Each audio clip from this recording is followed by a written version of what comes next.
पर मेनियास निस्टिग्मस, निस्टिग्मस मतलब जानते हो ना, बिल्कुल वही निस्टिग्मस अकर ड्यू टू, मेनियास निस्टिग्मस किसके कारण से देखने को मिलती है? मेनियार्स निस्टिग्मस किसके कारण से देखने को मिलती है? आंसर आपको देना है, फटाफट से इसका राइट आंसर देना है, उसके बाद इसका करेक्ट आंसर आपको बताया दिया जाएगा, चलेगा। इस क्वेश्चन का बिल्कुल जो राइट आंसर होगा मेनियार्स निस्टिग्मस, निस्टिग्मस एक आई से रिगार्डेड प्रॉब्लम है, आप सबको पता है। तो इसके अंदर जो मेनियार्स निस्टिग्मस देखने को मिलती हैं वो किसके कारण से देखने को मिलती है? आपको लाइट के कारण से देखने को मिलती है। ऑप्शन नंबर सी बिल्कुल करेक्ट आंसर है, ऑप्शन नंबर सी बिल्कुल करेक्ट आंसर है। याद रखेगा, आपको याद होना चाहिए, आपको याद होना चाहिए, मेनियास निस्टिग्मस लाइट के कारण से देखने को मिलती है। यहीं पर अगर बात करें तो ऑक्यूपेशनल कैटारेक्ट, ऑक्यूपेशनल कैटारेक्ट भी किसके कारण से देखने को मिलती है? ऑक्यूपेशनल कैटारेक्ट आपसे एग्जाम में क्वेश्चन पूछा जा सकता है, ऑक्यूपेशनल कैटारेक्ट भी किसके कारण से देखने को मिलती है? लाइट के कारण से ही देखने को मिलती है, ठीक है, याद रखेगा, इंपॉर्टेंट क्वेश्चन है। चलेगा, आगे बढ़ते हैं, आगे बढ़ते हैं नेक्स्ट क्वेश्चन पर। नेक्स्ट क्वेश्चन है आपका सिंपल सा है, एयर इम्बोलिज्म, क्वेश्चन सिंपल सा है, air embolism is occur due to, air embolism किसके कारण से देखने को मिलती है? चलेगा, आंसर आपको देना है, एयर इम्बोलिज्म किसके कारण से देखने को मिलती है? आंसर आपको देना है। क्या क्वेश्चन है? एयर इम्बोलिज्म जनरली किसके कारण से देखने को मिलती है? चलिए जल्दी से आपको आंसर देना है, एयर इम्बोलिज्म के रिगार्डेड क्वेश्चन आपसे पूछा है, चलेगा जल्दी कीजिएगा। एयर इम्बोलिज्म के रिगार्डेड क्वेश्चन पूछा है, एयर इम्बोलिज्म के रिगार्डेड क्या क्वेश्चन पूछा है कि किसके कारण से देखने को मिलता है? ऑप्शन है आपका, फर्स्ट नंबर ऑप्शन है प्रेशर, सेकंड नंबर ऑप्शन है नॉइस, थर्ड नंबर ऑप्शन है रेडिएशन और फोर्थ नंबर ऑप्शन है इलेक्ट्रिसिटी। चलेगा, आंसर आपको बताना है, एयर इम्बोलिज्म जनरली किसके कारण से देखने को मिलती है? याद रखिएगा, भूलना नहीं है, चलेगा। इस क्वेश्चन का जो बिल्कुल करेक्ट आंसर होता है आपका ऑप्शन नंबर ए बिल्कुल करेक्ट आंसर है। एयर इम्बोलिज्म जो देखने को मिलती है वो प्रेशर के कारण से देखने को मिलती है।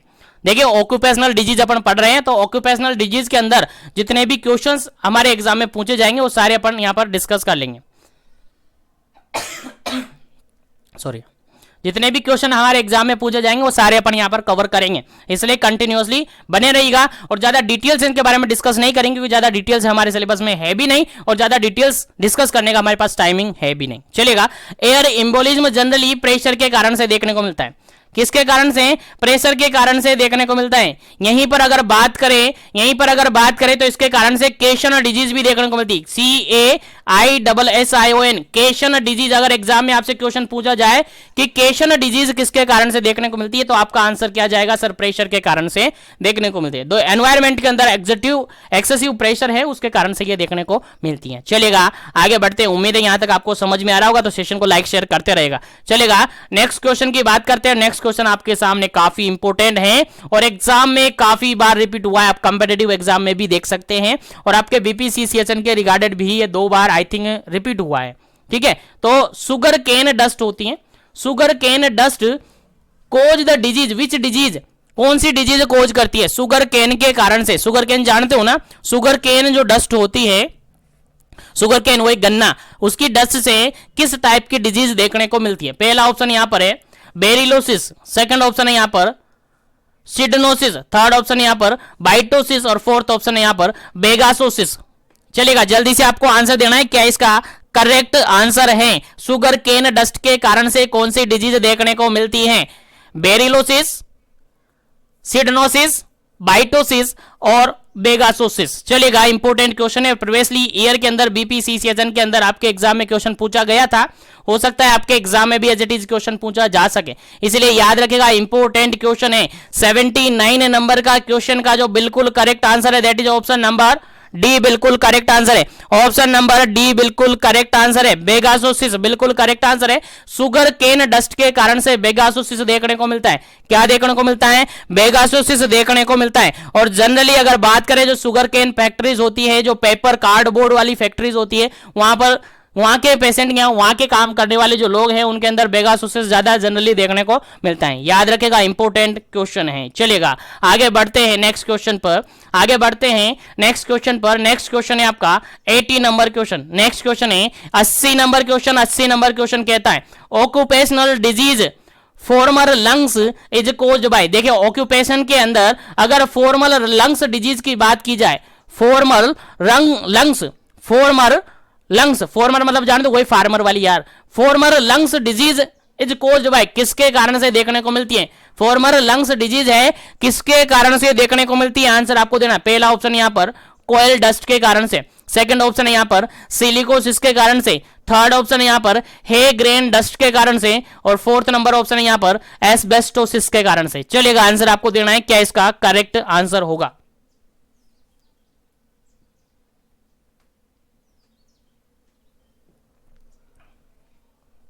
चलिएगा इस क्वेश्चन का अगर बिल्कुल करेक्ट आंसर अपन दे, इस क्वेश्चन का बिल्कुल करेक्ट आंसर अगर अपन दे तो बिल्कुल करेक्ट आंसर है that is option number C. Option number C बिल्कुल करेक्ट आंसर है, ऑप्शन नंबर सी बिल्कुल यहां पर करेक्ट आंसर है, क्योंकि अगर बात की जाए फॉर्मर डिजीज की अगर बात की जाए तो ये किसके कारण से देखने को मिलती है, हे ग्रेन डस्ट के कारण से। हे ग्रेन डस्ट जानते हो ना, जो भूसा होता है ना, जब फसल कंप्लीट हो जाती है, किसानों की फसल कंप्लीट होने के बाद जो भूसा निकलता है ना बाद में, वही होता है हे ग्रेन डस्ट, ठीक है, वही होता है हे ग्रेन डस्ट। याद रखिएगा इंपॉर्टेंट क्वेश्चन है आपके एग्जाम पॉइंट ऑफ व्यू से, तो याद रखिएगा यहां से बिल्कुल कंप्लीट आपको आंसर याद होना चाहिए। तो हे कलर डस्ट जो होता है, हे ग्रेन डस्ट जो होता है, उसके कारण से फॉर्मर लंग्स डिजीज देखने को मिलती है, याद रखिएगा, भूलना नहीं है। चलेगा आगे बढ़ते अपन नेक्स्ट क्वेश्चन पर, आगे बढ़ते हैं नेक्स्ट क्वेश्चन पर, लेकिन लाइक शेयर करते रहेगा, जो भी चैनल पर पहली बार विजिट करता है ना वो चैनल को जरूर से सब्सक्राइब कर लीजिएगा ताकि इसी तरीके से कंटिन्यू सेशन आपको मिलता रहे। चलेगा नेक्स्ट क्वेश्चन है आपको इनहेलेशन ऑफ कॉटन डस्ट, देखिएगा इंपॉर्टेंट क्वेश्चन है, स्टार बना लीजिएगा, इंपॉर्टेंट क्वेश्चन है, स्टार बना लीजिएगा, काफी बार एग्जाम में पूछा हुआ है, काफी सारे एग्जामों के अंदर ये क्वेश्चन पूछा हुआ है, हो सकता है आपके एग्जाम में एज इट इज पूछा जा सके। चलेगा कॉटन डस्ट के कारण से कौन सी डिजीज होती है, चलेगा आंसर आपको देना है, कॉटन डस्ट के कारण से कौन सी डिजीज देखने को मिलती है, आंसर देना है। पहला ऑप्शन यहां पर देखेगा, पहला ऑप्शन यहां पर देखेगा बिसेनोसिस, सेकंड ऑप्शन देखेगा बाइटोसिस, थर्ड ऑप्शन देखेगा बेगासोसिस, और फोर्थ ऑप्शन देखेगा एंथ्रेकोसिस। चलेगा आंसर आपको देना है फटाफट से, क्या इसका करेक्ट आंसर होगा, जल्दी कीजिएगा, क्या इसका करेक्ट आंसर होगा।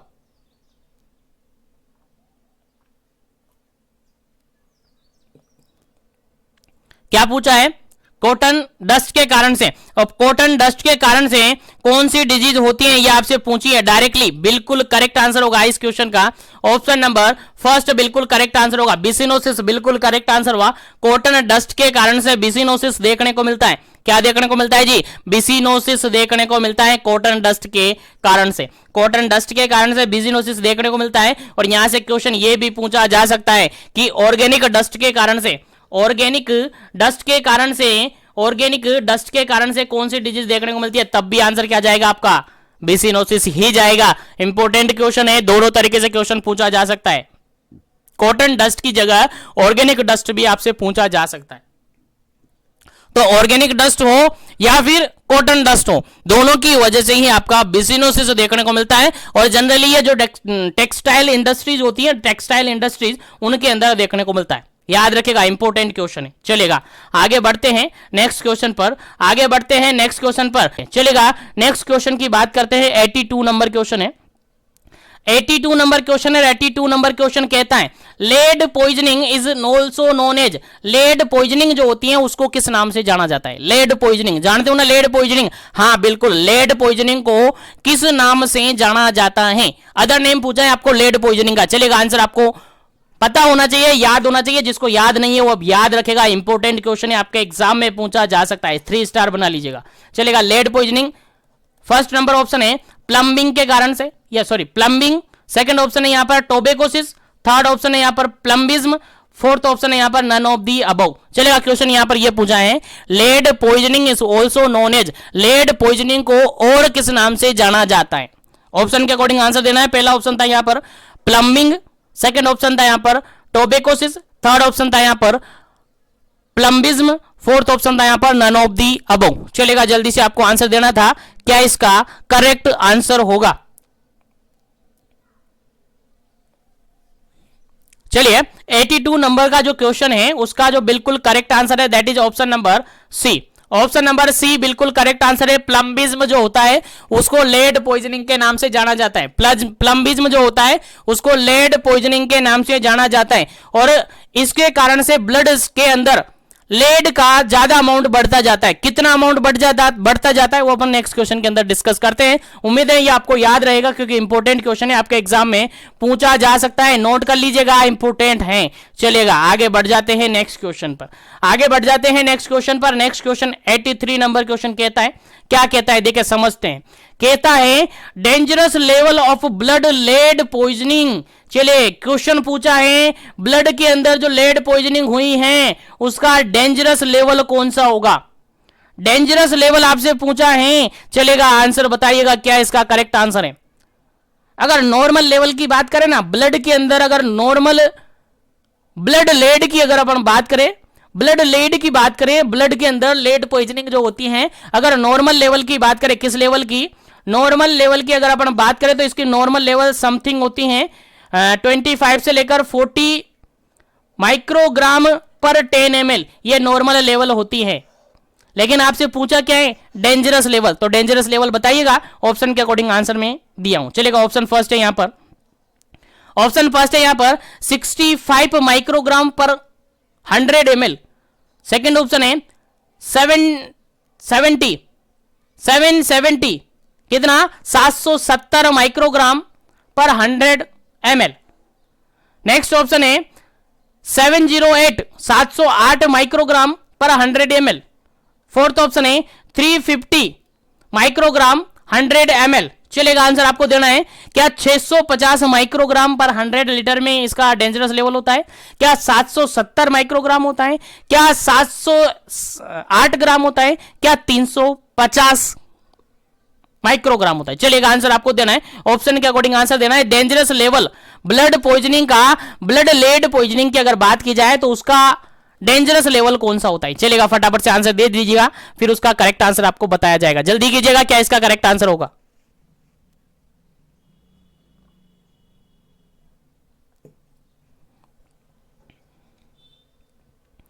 चलेगा इस क्वेश्चन का जो बिल्कुल correct answer that is option number B बिल्कुल करेक्ट आंसर है। ऑप्शन नंबर बी बिल्कुल करेक्ट आंसर है। नॉर्मल लेवल आपको बताया मैंने, नॉर्मल लेवल होता है 25 से 40 माइक्रोग्राम पर 10 ml, ये आपका नॉर्मल लेवल होता है। लेकिन अगर लेवल 100 ml के अंदर 770 ग्राम से भी ज्यादा हो जाता है, 770 माइक्रोग्राम या उससे ज्यादा हो जाता है, तो फिर वो डेंजरस लेवल होता है आपका लेड का। याद रखेगा, इंपॉर्टेंट क्वेश्चन है, आपके एग्जाम में एज इट इज क्वेश्चन आ सकता है, इसलिए याद होना चाहिएगा। चलिएगा आगे बढ़ते हैं नेक्स्ट क्वेश्चन पर।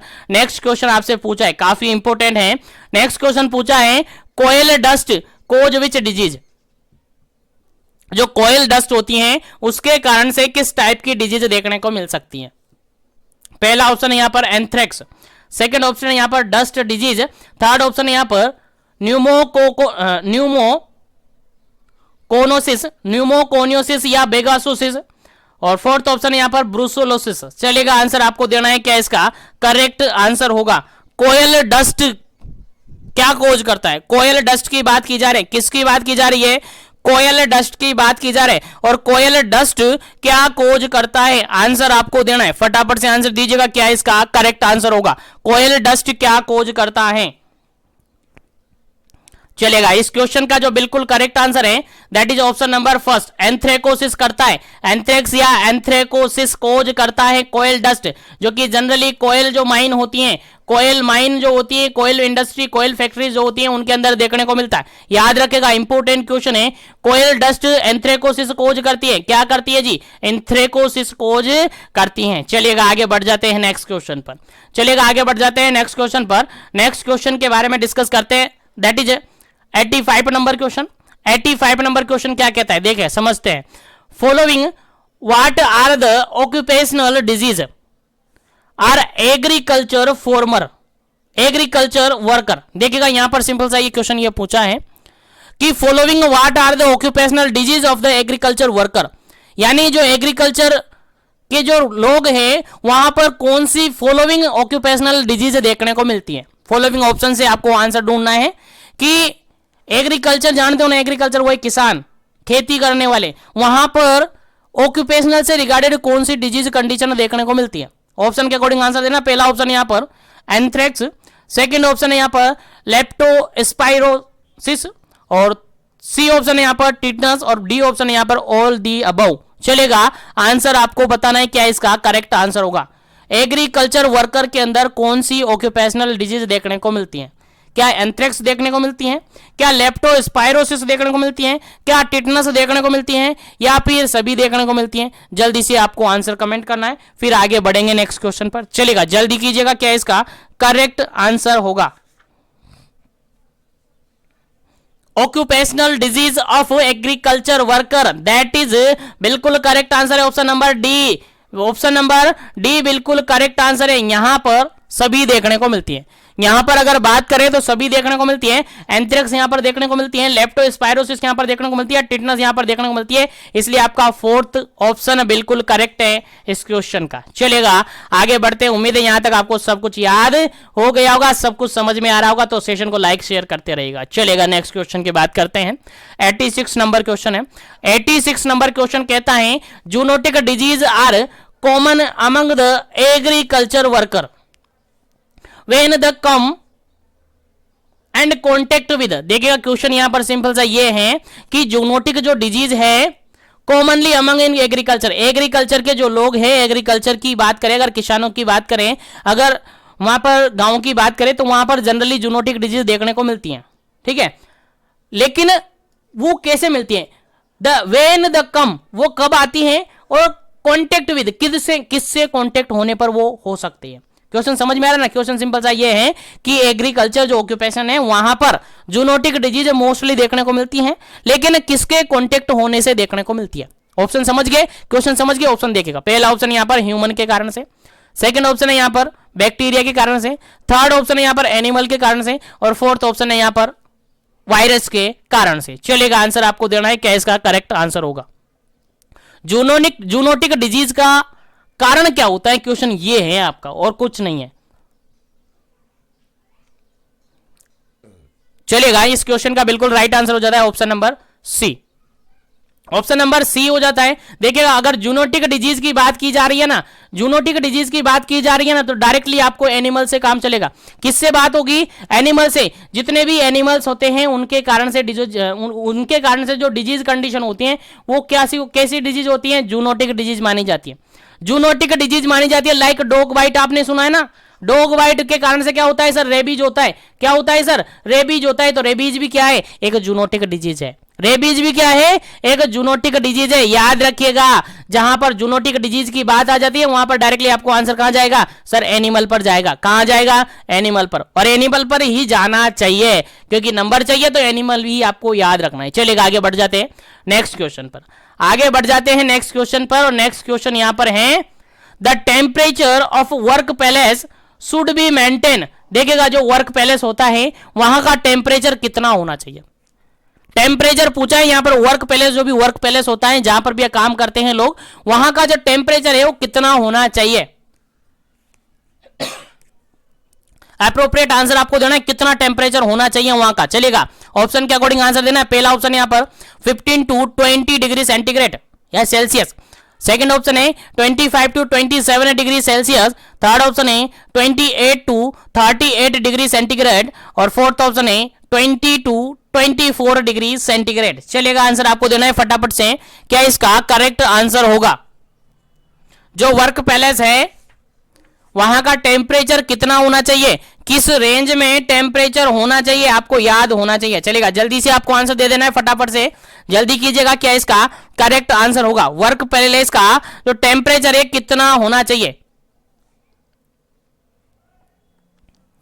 चलेगा, इस क्वेश्चन का जो बिल्कुल राइट आंसर है आपका, बिल्कुल राइट आंसर है ऑप्शन नंबर बी। बिल्कुल राइट आंसर है कितना? 25 से लेकर 27 डिग्री सेंटीग्रेड होना चाहिए। अगर अपन प्रिवेंशन की बात करें तो फर्स्ट लेवल प्रिवेंशन जो होता है, प्राइमरी लेवल ऑफ प्रिवेंशन होता है ना, उसके अंदर अपन टेम्परेचर मेंटेन करने का काम भी करते हैं। याद रखिएगा, क्वेश्चन आपसे एग्जाम में पूछा जा सकता है। अगर क्वेश्चन पूछा जा सकता है कि प्राइमरी लेवल ऑफ प्रिवेंशन अपन करते हैं तो क्या करना है? सर टेम्परेचर भी मेंटेन करना है वर्क प्लेस का, याद रखेगा प्राइमरी लेवल के अंदर ये माना जाता है। तो temperature of work place between 25 to 27 बिल्कुल करेक्ट आंसर है इस क्वेश्चन का। चलिएगा आगे बढ़ जाते हैं नेक्स्ट क्वेश्चन पर। लाइक शेयर करते रहेगा, जो भी कैंडिडेट पहली बार विजिट कर रहे हैं चैनल को जरूर से सब्सक्राइब कीजिएगा। चलिएगा आगे बढ़ जाते हैं। नेक्स्ट क्वेश्चन है 88 नंबर क्वेश्चन है, और 88 नंबर क्वेश्चन क्या कहता है देखिएगा, recommended maximum level of noise, nice नहीं है यहां पर, नॉइस कर लीजिएगा आप, नॉइस शोर जो होता है, ध्वनि जो होती है वही, आवाजें जो होती है वही, ये नाइस नहीं है, ठीक है। तो level of noise for human, जो ह्यूमन होता है उसके लिए मैक्सिमम लेवल कितनी होनी चाहिए, जो आवाज जो होती है, नॉइस जो होती है, उसकी मैक्सिमम लेवल एक ह्यूमन के लिए कितनी होती हैं। अगर उससे ज्यादा हो जाती हैं तो फिर ह्यूमन क्या कर जाता है, टोलरेट नहीं कर पा जाता है, फिर उसके अंदर डिफनेस आ सकता है। तो मैक्सिमम लेवल आपसे पूछी है नॉइस की। चलिएगा आंसर आपको बताना है। पहला ऑप्शन यहां पर है 50 डेसिबल, सेकंड ऑप्शन है 85 डेसिबल, थर्ड ऑप्शन है 110 डेसिबल, फोर्थ ऑप्शन है 160 डेसिबल। चलिएगा कितनी डेसिबल नॉइस होनी चाहिए, मैक्सिमम लेवल आपसे पूछा है। चलेगा जल्दी से आपको आंसर देना है फटाफट से।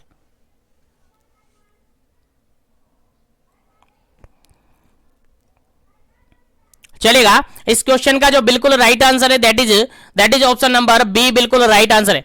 That is option number B, बिल्कुल राइट आंसर है। अगर बात करें जनरली तो 70 से लेकर 85 तक की जो नॉइस होती हैं जनरली, 70 से लेकर 80 तक आप मान लीजिएगा, ये जनरली आप नॉइस होती है। लेकिन अगर जैसे ही 80 से ज्यादा होने लग जाती है ना, 80 से बढ़ने लग जाती है, 80 से थोड़ा भी बढ़ने लग जाती है ना, तो धीरे धीरे पर्सन के अंदर क्या होने लगता है, टॉलरेंस जो होती है, टॉलरेंस नहीं कर पाता है पर्सन। और 85 से ज्यादा हो जाती है ना तो फिर बिल्कुल टॉलरेट नहीं कर पाता है, और लगभग ये मान के चले 90 से तो अबव चली जाती है, बिल्कुल पर्सन इरिटेट हो जाता है। बिल्कुल क्या हो जाता है, इरिटेट हो जाता है। आपको याद रखनी है नॉर्मल रेंज 85 याद रखिएगा।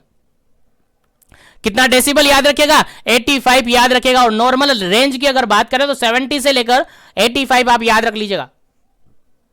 85 मैक्सिमम मानी जाती है, इससे जैसे ही ज्यादा हो जाती है तो वो काफी ज्यादा हो जाती है, फिर उसी कंडीशन में पर्सन टॉलरेट नहीं कर पाता है और इरिटेट हो जाता है। फिर अगर इससे भी ज्यादा होती जाती है तो फिर पेशेंट को या पर्सन को क्या हो सकता है, डिफनेस, हियरिंग प्रॉब्लम हो सकती है। चलेगा, उम्मीद है यहां तक आपको समझ में आ रहा होगा। तो आगे बढ़ जाते हैं नेक्स्ट क्वेश्चन पर। नेक्स्ट क्वेश्चन आपके सामने है, और इस क्वेश्चन के रिगार्डेड ऑलरेडी प्रीवियसली सेशन के अंदर अपन डिस्कस कर चुके हैं, तो ज्यादा डिस्कस यहां पर नहीं करेंगे। चलेगा, what do you mean understand by acid rain. देखिएगा क्वेश्चन यहां पर सिंपल सा ये पूछा है, एसिड रेन क्या होती है। एसिड रेन जो अम्ल वर्षा होती है वो क्या होती है, वो आपसे पूछा गया। पहला ऑप्शन यहां पर है, ऑप्शन के अकॉर्डिंग आंसर देना है। पहला ऑप्शन यहां पर है raining of sulphuric acid from sky, आकाश से सल्फ्यूरिक एसिड की बारिश होना। सेकेंड ऑप्शन है pH of rain water goes below the 5.6, 5.6 से कम पीएच हो जाना। थर्ड ऑप्शन है pH of rain water goes below, बहुत ज्यादा कम हो जाना। फोर्थ ऑप्शन है raining of hydrochloric acid from sky, sky से हाइड्रोक्लोरिक एसिड की बारिश होना। चलेगा, अब आंसर देना है कि एसिड रेन क्या होता है। एसिड रेन क्या होता है। चलेगा, अम्लों की बारिश यहां पर हो रही है, बताइए किसको कहेंगे अम्लों की बारिश। फटाफट से आंसर दीजिएगा, क्या इसका करेक्ट आंसर होगा।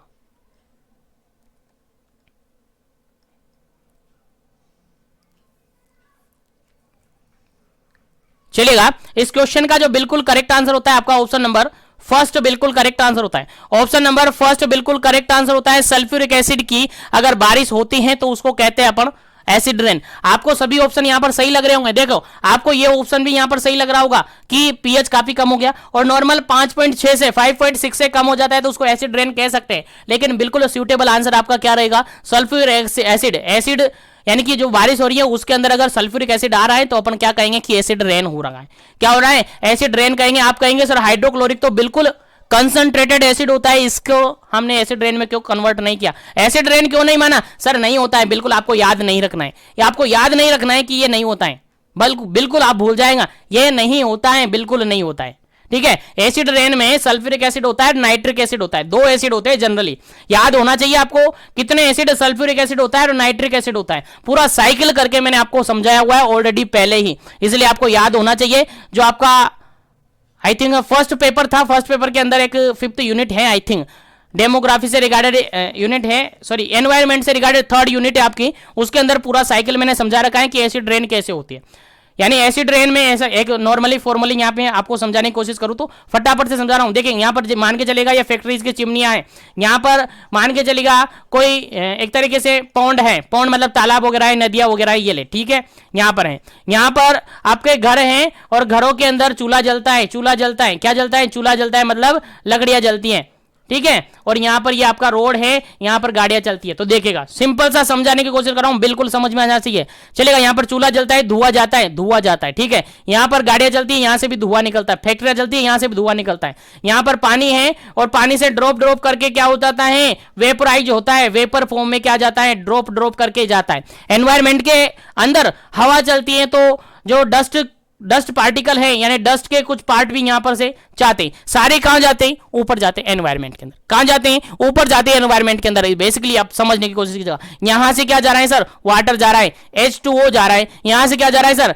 डस्ट जा रहा है, यहां से क्या जा रहा है सर, गैसेस जा रही, क्या जा रही है, गैसेस जा रही है, क्या जा रही है सर, गैसेस जा रही है। और गैसेस में स्पेशली याद रखेगा नाइट्रोजन मोनोऑक्साइड, नाइट्रोजन डाइऑक्साइड और सल्फर डाइऑक्साइड और नाइट्रोजन ऑक्साइड, कैसे भी आप याद रखें, नाइट्रोजन मोनोऑक्साइड, नाइट्रोजन डाइऑक्साइड और सल्फर डाइऑक्साइड, बेसिकली ये काफी हार्मफुल गैसेज होती है, ये जाती है। बाकी और भी गैसेज होती हैं यहाँ पर, ऑक्सीजन, नाइट्रोजन, कार्बन डाइऑक्साइड सब होती हैं, लेकिन उनसे अपने मैटर नहीं करता है क्योंकि वो आपको याद नहीं रखनी, क्योंकि ज्यादा डेंजरस जो गैसेज उनको लेते हैं। देखिएगा आप यहां से गई एनवायरमेंट में, ऊपर गई, ये भी गए, ये भी गए, यहां पर एक प्रोसेस होती है जिसके अंदर ये क्या हो जाती है, आपस में मिलने लग जाते हैं। देखिएगा अगर देखिएगा यहां पर NO2 अगर वाटर के साथ आया, वाटर के साथ मिला तो ये बन जाता है HNO3, ये होता है आपका नाइट्रिक एसिड, ये होता है आपका नाइट्रिक एसिड। अगर यहां पर सल्फर डाइऑक्साइड आता है और ये मिलता है जल के साथ, देखिएगा वाटर के साथ मिलता है तो H2SO4 यहां पर बनता है। तो कौन से दो एसिड बने सर, सल्फ्यूरिक एसिड बना सर, नाइट्रिक एसिड बना,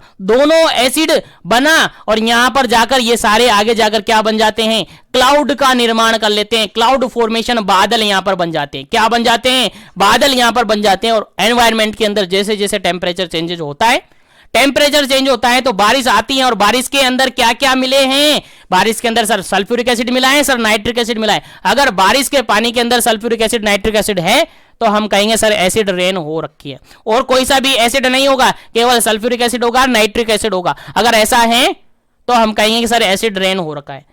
और अगर ऑप्शन में ऐसा नहीं है, एसिड का नाम नहीं है, तो फिर आपका आंसर क्या जाएगा सर, पीएच जब 5.6 से यानी 5.6 से कम हो जाती है तो उसको एसिड रेन कहेंगे। लेकिन अगर ऑप्शन में गैसेज एसिड का नाम है तो फिर सल्फ्यूरिक एसिड और नाइट्रिक एसिड को आप चूज करेंगे। चलेगा, उम्मीद है यहां से सभी क्वेश्चन, अभी तक के सारे क्वेश्चन आपको याद हैं। चलेगा, इसी के साथ में सेशन को आगे बढ़ाता हूं। नेक्स्ट क्वेश्चन है आपका 90 नंबर क्वेश्चन। नेक्स्ट क्वेश्चन है 90 नंबर क्वेश्चन, और 90 नंबर क्वेश्चन काफी जबरदस्त है, काफी इंपॉर्टेंट है, बस दिमाग नहीं लगाना है, केवल याद जो आपको किया है, याद जो आपने किया है वो याद रखना है, वही आंसर बताना है। और जिसको याद नहीं है वो उठा लीजिए क्वेश्चन को, रख लीजिए अपने मेमोरी में। चलिए, क्वेश्चन पूछा है, employee provident fund act started. देखिए क्वेश्चन यहां पर ये पूछा है कि एम्प्लॉय प्रोविडेंट फंड जो है वो कब स्टार्ट हुआ था, आंसर बताना है। इसमें समझाने वाली कोई बात नहीं है, एग्जैक्ट डाटा है। एम्प्लॉयड प्रोविडेंट फंड जो एक्ट बना था वो कब बना था, क्वेश्चन सिंपल सा ये है। क्वेश्चन के अकॉर्डिंग आंसर देना। पहला है 1950 1950, सेकंड ऑप्शन है 1952 1952, थर्ड ऑप्शन है 1978 1978 और फोर्थ ऑप्शन है 1961 1961। चलेगा, आंसर आपको देना है, क्या इसका करेक्ट आंसर होगा employee provident fund. Employee provident fund कब स्टार्ट हुआ था, आपका आंसर क्या जाएगा, फटाफट से आंसर कमेंट कीजिएगा, फिर आपको आंसर बताया जाएगा।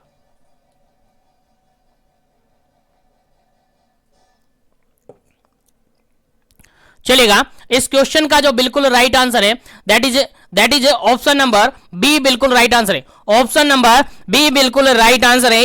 एम्प्लॉय प्रोविडेंट फंड स्टार्ट हुआ था आपका 1952 के अंदर, 1952 के अंदर स्टार्ट हुआ था। सोचने समझने की बात नहीं है, याद रखने की बात है, याद रख लीजिएगा, याद रखने की बात है, याद रख लीजिएगा, काफी इंपोर्टेंट है। Employee provident fund act start हुआ था 1952 के अंदर, 1952 के अंदर, याद रखिएगा, इंपोर्टेंट क्वेश्चन है। चलिएगा, आगे बढ़ जाते हैं नेक्स्ट क्वेश्चन पर।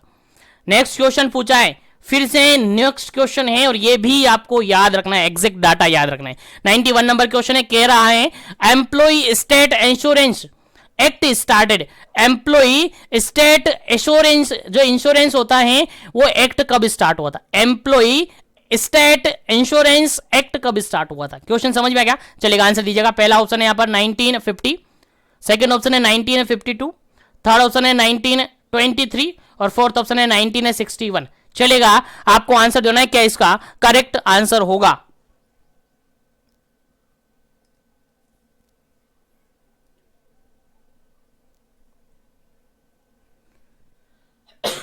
चलेगा, इस क्वेश्चन का जो बिल्कुल राइट आंसर हो जाता है आपका एम्प्लॉय स्टेट इंश्योरेंस एक्ट जो होता है वो आपका कब आया था? 1923 में आया था। कब आया था? 1923 के अंदर आया था। कब आया था जी? बिल्कुल 1923 के अंदर आया था। जनरली अपन इसको शॉर्ट में कह सकते हैं ESIA। याद रखिएगा, इंपॉर्टेंट क्वेश्चन है, फुल फॉर्म आपसे पूछी जा सकती है। ESIA की फुल फॉर्म क्या होती है? आपका आंसर जाएगा sir employee state insurance act होता है, जो कि 1923 के अंदर स्टार्ट हो गया था। बिल्कुल आपको याद होना चाहिए, इंपॉर्टेंट है क्वेश्चन आपके एग्जाम पॉइंट ऑफ व्यू से।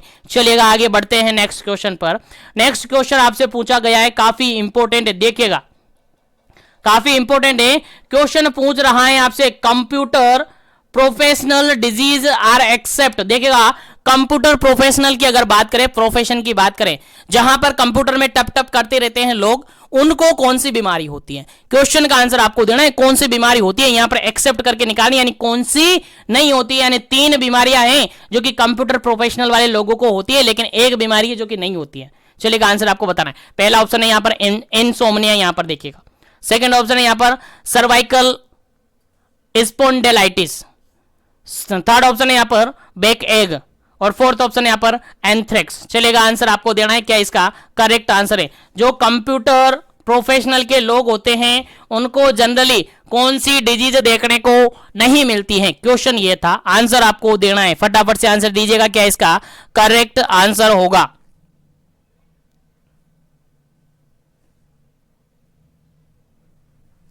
चलेगा, यहां पर अगर अपन बात करें तो कंप्यूटर प्रोफेशनल के लोगों को अंदर इंसोमनिया देखने को मिलता है, उनकी नींद डिस्टर्ब रहती है, उनको स्लीप से रिगार्डेड प्रॉब्लम हो जाती है, नींद नहीं आती उनको। क्या नहीं होता है? नींद उनको नहीं आती है। उसके अलावा क्या होता है उनको सर्वाइकल स्पॉन्डिलाइटिस होती है, उनको बैक एग हो सकता है, बैक एग उनको हो सकता है, लेकिन एंथ्रेक्स उनको नहीं होता है। एंथ्रेक्स उनको नहीं होता है क्योंकि ये कंप्यूटर से रिगार्डेड प्रोफेशन नहीं है, ये एग्रीकल्चर से रिगार्डेड प्रोफेशन है। किससे रिगार्डेड?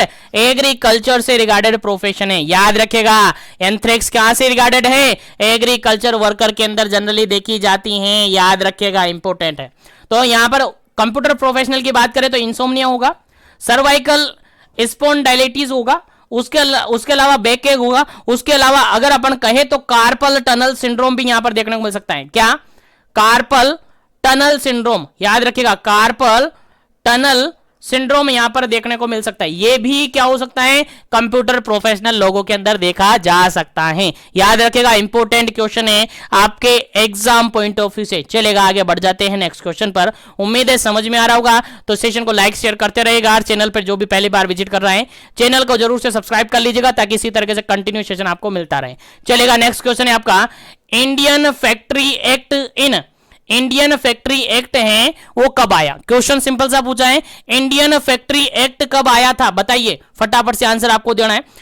क्वेश्चन का आंसर आपको देना है। ऑप्शन में रिपीट करता हूं। पहला ऑप्शन है यहां पर 1949 के अंदर, सेकंड ऑप्शन है यहां पर 1948 के अंदर, थर्ड ऑप्शन है यहां पर 1947 के अंदर और फोर्थ ऑप्शन है यहां पर 1940 के अंदर। चलेगा, जल्दी से आपको आंसर देना है, क्या इसका करेक्ट आंसर है? इंडियन फैक्ट्री कब आया था? इंडियन फैक्ट्री एक्ट है कब आया था? आंसर आपको देना है। बिल्कुल करेक्ट आंसर हो जाता है इसका ऑप्शन नंबर बी, बिल्कुल करेक्ट आंसर हो जाता है। ऑप्शन नंबर बी बिल्कुल करेक्ट आंसर हो जाता है।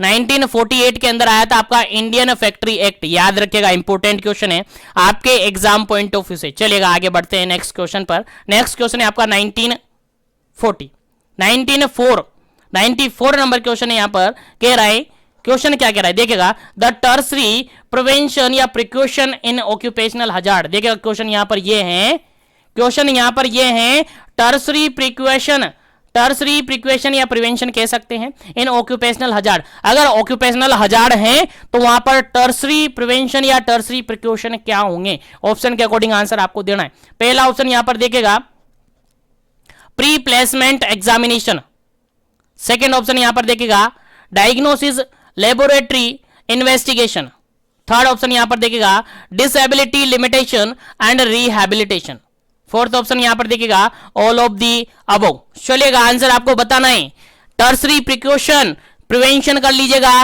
प्रिकॉशन कर लीजिएगा, दोनों का एक ही मीनिंग होता है। टर्सरी लेवल ऑफ प्रिवेंशन पूछा है ऑक्यूपेशनल हजार्ड के अंदर, चलिएगा आंसर बताएगा। और आप सबको पता होगा लेवल ऑफ प्रिवेंशन के रिगार्डेड काफी अच्छी तरीके से घोलकर मैंने पिला दिया है आपको 2 से 3 सेशन के अंदर।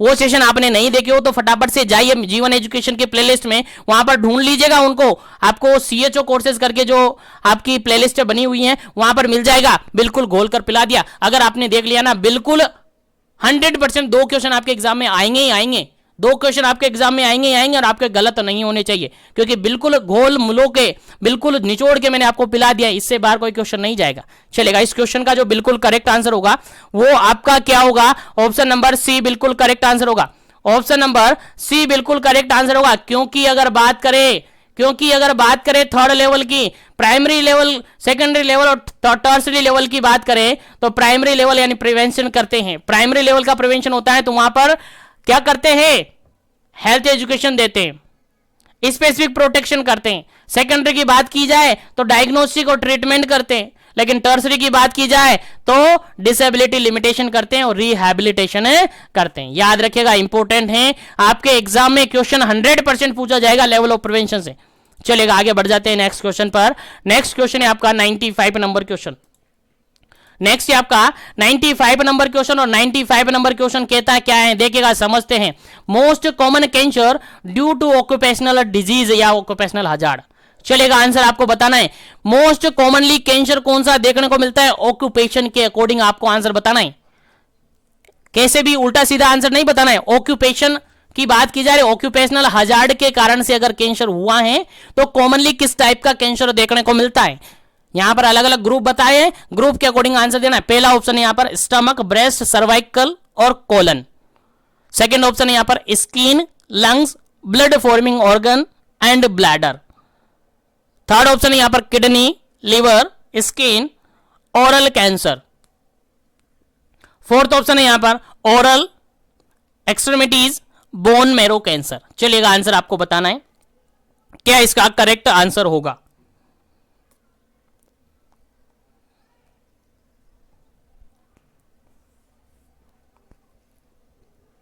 चलेगा, देखिएगा, मैंने पहले भी बताया और काफी बार मैं बोल चुका हूं, अगर क्वेश्चन आपको नहीं आता है ना तो फिर वहां पर एलिमिनेशन मेथड लगाइए, आपको इजीली क्वेश्चन का सॉल्यूशन मिल जाएगा। ठीक है, इस क्वेश्चन का जो बिल्कुल राइट आंसर होता है आपका ऑप्शन नंबर बी होता है, क्योंकि स्किन से रिगार्डेड प्रॉब्लम कैंसर देखने को मिल सकता है, लंग से रिगार्डेड देखने को मिल सकता है, ब्लड फॉर्मिंग ऑर्गन से रिगार्डेड मिल सकता है, और ब्लैडर से रिगार्डेड यहां पर आपको कंडीशन देखने को मिल सकती है। स्पेशली ऑक्यूपेशनल की रिगार्डेड की बात करें तो, और ऑक्यूपेशनल रिगार्डेड अगर बात करते हैं तो बिल्कुल सही आंसर क्या हो जाता है आपका ऑप्शन नंबर बी।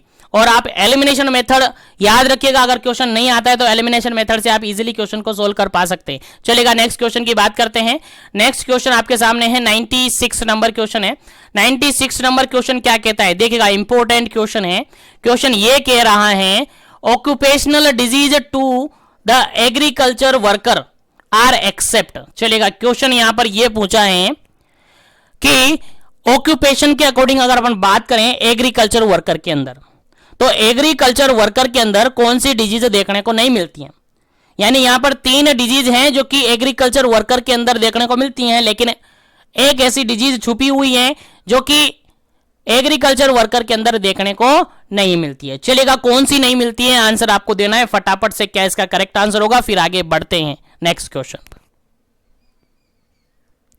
चलेगा, इस क्वेश्चन का अगर बिल्कुल करेक्ट आंसर अपन दे, बिल्कुल करेक्ट आंसर अपन दे तो क्या देंगे, फटाफट से आंसर कीजिएगा, क्या इसका करेक्ट आंसर होगा।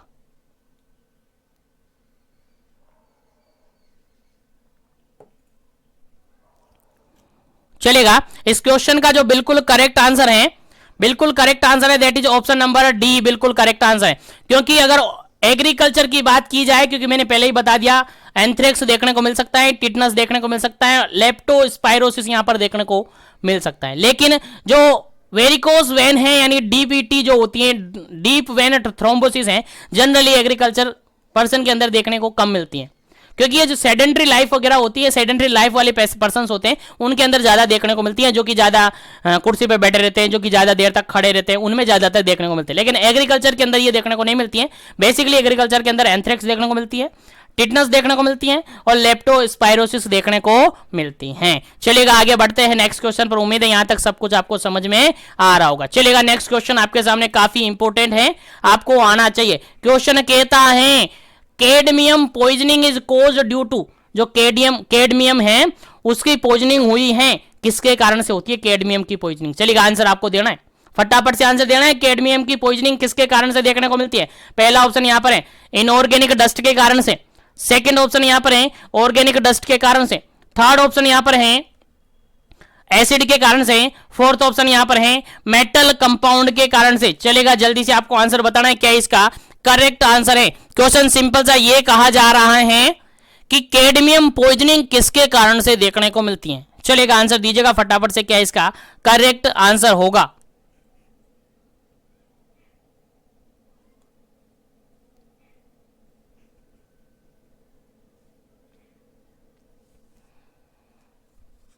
चलेगा जल्दी से देना है आपको आंसर, जल्दी जल्दी क्वेश्चन करना है, जल्दी जल्दी, ताकि ज्यादा से ज्यादा अपन क्वेश्चन निकाल सके। चलिए कैडमियम की अगर बात करें, कैडमियम पॉइजनिंग की अगर अपन बात करें तो वो होता है आपका मेटल कंपाउंड के कारण से। किसके कारण से? मेटल कंपाउंड के कारण से देखने को मिलती है। अगर बात करें कैडमियम पॉइजनिंग तो ये भी मेटल कंपाउंड के कारण से देखने को मिलती है। अगर बात करें अपन लेड की, लेड जो मरकुरी होती है, जो मरकुरी होती है उसकी पॉइजनिंग की बात करें तो वो भी मेटल कंपाउंड के कारण से ही होती है। याद रखेगा इंपॉर्टेंट क्वेश्चन है, ठीक है, याद रखिएगा इंपॉर्टेंट क्वेश्चन है आपके एग्जाम पॉइंट ऑफ व्यू से। चलिएगा आगे बढ़ते हैं नेक्स्ट क्वेश्चन पर।